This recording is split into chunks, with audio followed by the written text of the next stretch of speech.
It's been a minute, but the decision has been made. But remember, we got to come out with a season 12 review before we go on to the next journey in Joseph Cooley's football career. Well, athletic director career, I should say. So, what can be said about the season 12 Alabama State Hornets? Well, we got screwed throughout the season. We went undefeated again. We did not play up the par like we did in the previous years, but we still went undefeated. And even though the BCS voters did not like how we looked, they did not respect how we played, we still did what we had to do to win the football game, well, any football game, and extend our win streak to 81 straight games, going all the way back to season 6. This team featured one of the best running backs in the history of college football, and we will talk more about him later on. This team featured 2 quarterbacks. One got injured, another one had to step up as a redshirt freshman, and a defense that was absolutely tenacious, a defense that featured the best sack man in the country. So we kicked off the season in Manhattan, Kansas, aka the Little Apple. We're taking on the Kansas State Wildcats. Ncaa finally gets his chance to start. We also had a new star up and coming at the wide receiver position, a star that nobody was expecting to shine. But this defense was lights out from start to finish. Our offense was just reflecting on what the defense was doing. Ncaa was a ball hawk all over that field. We stayed in the backfield getting sacks. Cliff Fitzpatrick was doing his thing in the slot. We was absolutely beasting. Gerard Green doing his thing. Look at this pass right here. Finding Cliff Fitzpatrick, Larry Fitzgerald on the catch. He gets the touchdown, and we dominate the Kansas State Wildcats. Jeff Jenkins, his first time starting in his collegiate career, got one of his 4 interceptions in this game, along with 38 tackles and 1 TFL. We easily took care of the Kansas State Wildcats. We beat them 42-3, and we're back at the crib for a top 10 matchup. The North Carolina State Wolfpack are in town. This game had national championship implications, and we started off pretty rough in this game, dog. But Luke Rivera stayed in that backfield. He had 23 sacks on the season, led the nation. 42 TFLs, led the nation, along with 57 tackles. Now, we had a rough start. North Carolina State scored first, and it was a little bit of back and forth along the way. But eventually, in that fourth quarter, should I say the third quarter, we finally got away from North Carolina State. Like, they was a formidable opponent. But right here, this is where it all turned left for us. Gerard Green got injured, and he was out for at least 1 month. So now we had to bring our redshirt freshman quarterback into the game to make sure he does not turn the ball over. But he made a big play right there, hooking up with Ruben Sutter-Smith. And of course, Justin Frankie Beverly Mays, the generational running back, who would become the best touchdown rushing scorer of all time in college football history. And our defense, when we needed to play, they stepped up. We defeated North Carolina State, and now we're back on the road. And this time, it was Ricky Bruce Lee's first time starting on the road, first time starting ever in college football. And boy, that's a heck of a time to get your first start in an environment like this. Anthony Stewart, 5 sacks, 7 TFLs on 42 tackles. He made a bit of an impact, but he should be much better in his senior season. Brian Bino Cook was a disappointment this season. We're expecting a lot more from him. He kept dropping passes, but this right here was one of his 6 touchdown catches. This was actually his first touchdown of the season right here. He didn't even have 1,000 yards receiving. He kept dropping so many passes, man. And remember, this was a former 5-star wide receiver out of New Mexico. And we really thought that he was going to fill that full on the Z spot. But we also have this true freshman, Jason Rosa Parks, 2 tutties on the season. This right here was his first collegiate touchdown. Had over 500 yards receiving on 19 receptions. Not bad to start off your career. And when we needed plays from this defense, the whole check defense of Alabama State, they answered the bell. Right here, Doug McCaleb chasing down the tight end, stripping him. And there goes Kevin Wilson on the fumble recovery. Let's look at another one, man, because we was absolutely beasting on this game as far as turnovers. There goes the quarterback stepping back. And then look at this, Jeff Uncle Luke on an INT right here. And Missouri was looking unstoppable on this drive, too.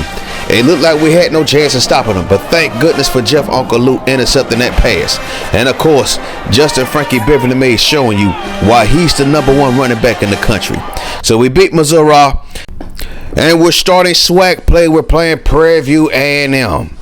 And this time we got to highlight our redshirt freshman quarterback, Ricky Bruce Lee. Did not do too bad when Gerard Green was out. There's plenty of room for improvement, but this was a good start. Ricky Bruce Lee, 16 touchdown passes, over 1,500 yards passing, and he had a completion percentage of 52. Pretty low, but it's a mixture of throwing bad passes and wide receivers dropping the ball. But he threw a dot right there to Cliff Fitzpatrick. Ruben Stutter-Smith with this punt return right here pretty much ended the game. It was over after this, man. There was no turning back once Ruben Stutter-Smith got his first kick return for a touchdown in his career. Plus, he set a new record. What can we say? That was set the week prior when we played Missouri.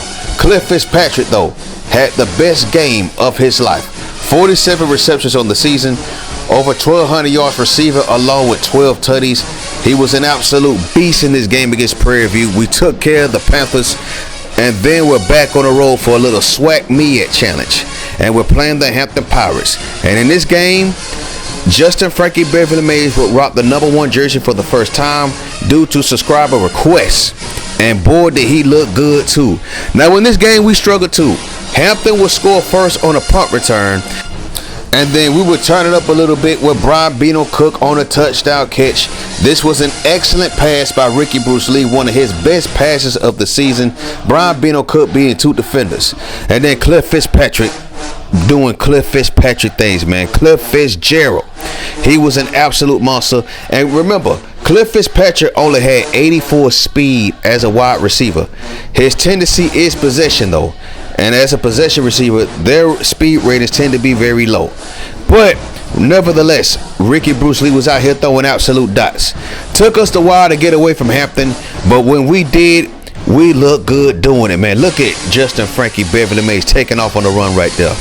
And then, of course, Doug McCaleb getting that pick right there, putting the icing on the cake. He was an absolute animal this season at the middle linebacker spot, and I do expect him to get drafted. Screen pass right here, Brian Bino Cook taking off.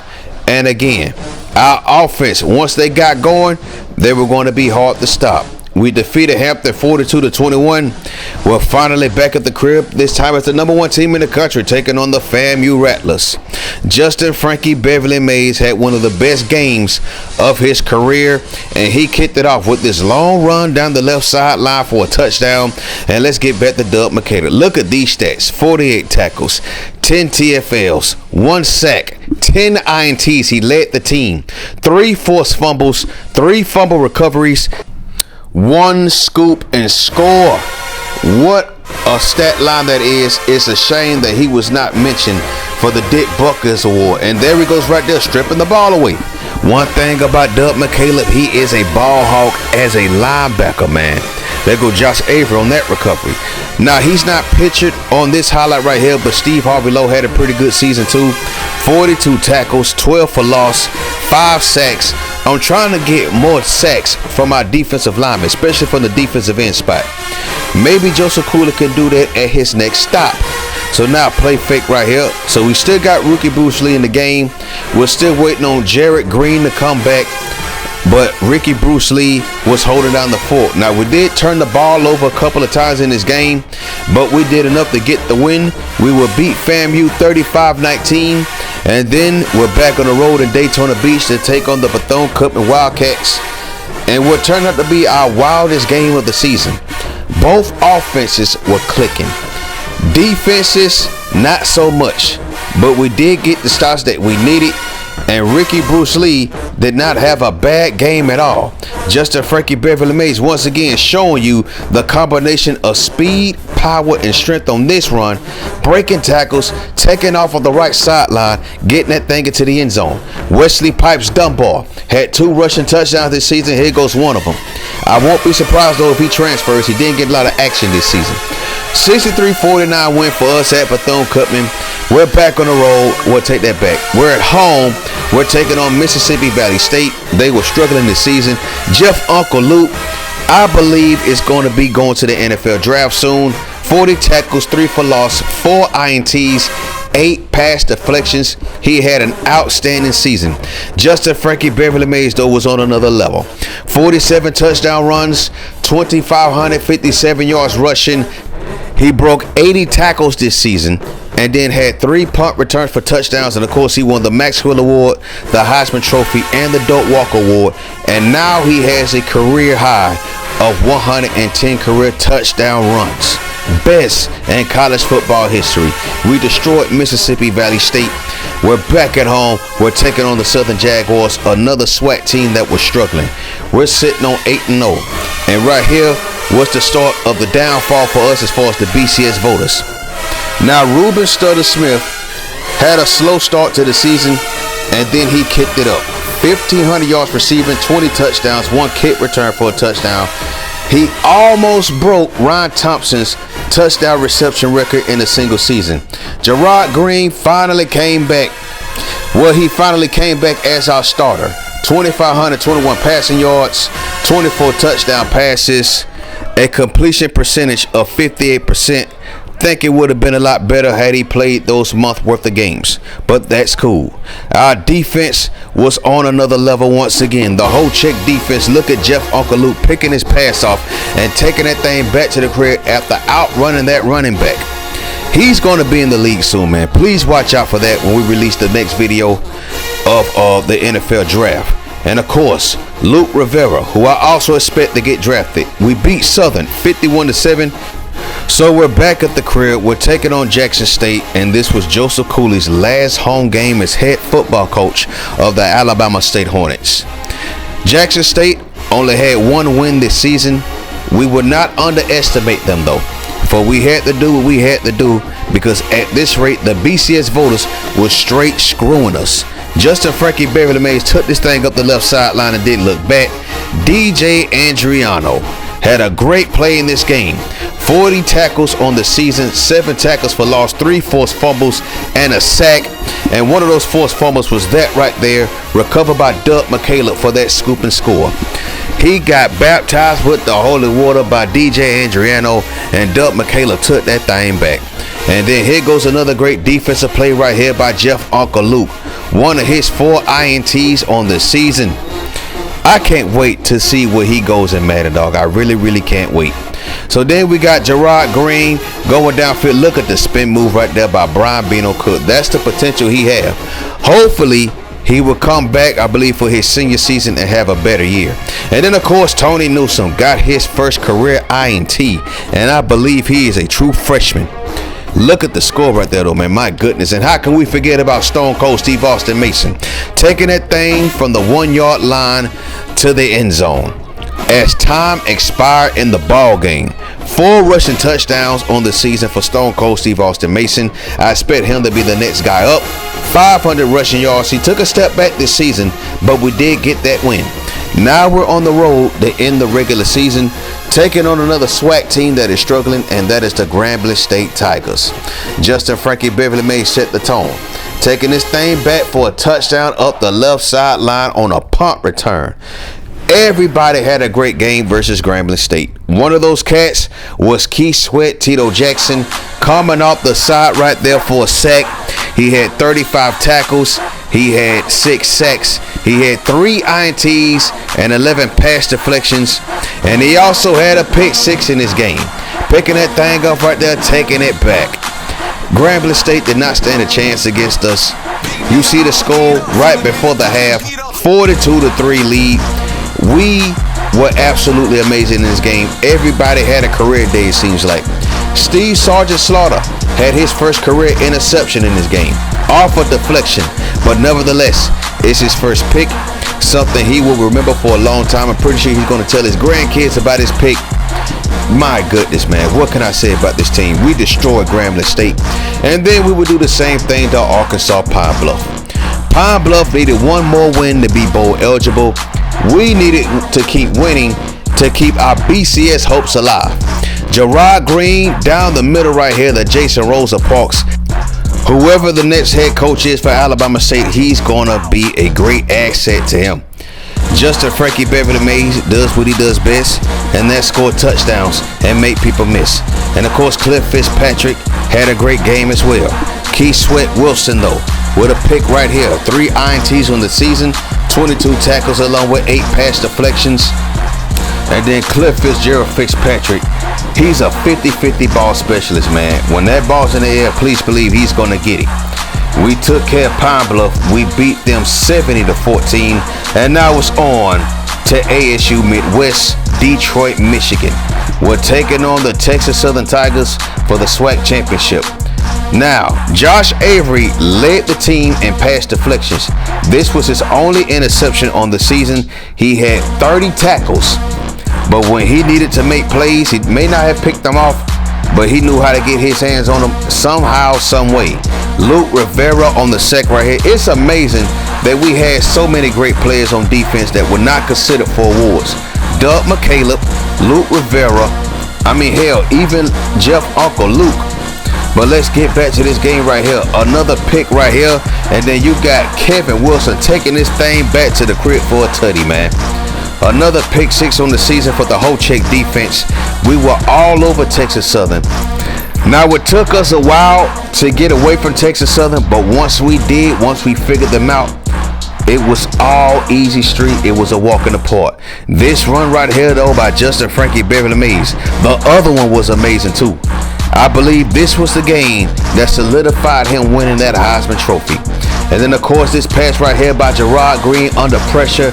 Look at Jason Rosa Parks making that catch, getting his second touchdown catch of the season. We win the SWAC once again, beating Texas Southern. And then we were in the season, taking on the Cincinnati Bearcats in New Orleans in the Sugar Bowl. Justin Frankie Beverly Mays' last game as an Alabama State Hornet. We got a big turnover right there. Defensive lineman. We had 2 defensive linemen that missed at least half of the season. And once they came back, they made a big impact. Cliff Fitzpatrick doing what he does best, grab 50-50 balls. This series was absolutely amazing, man. We went 12 seasons. 7 of those seasons we went undefeated. 11 of those seasons we won SWAC titles. 4 of those seasons we won national championships. So many Heisman Trophy winners, so many Maxwell Award winners, so many Doak Walker Award winners, Bolitnikoff Award winners.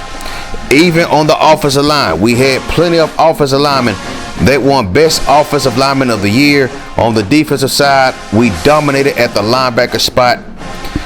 And just like that, we won the Sugar Bowl. We finished the season 14-0. And best of all, we finished on an 81-game winning streak, something that would never be done again. And ladies and gentlemen, this concludes the career at Alabama State for Joseph Cooley.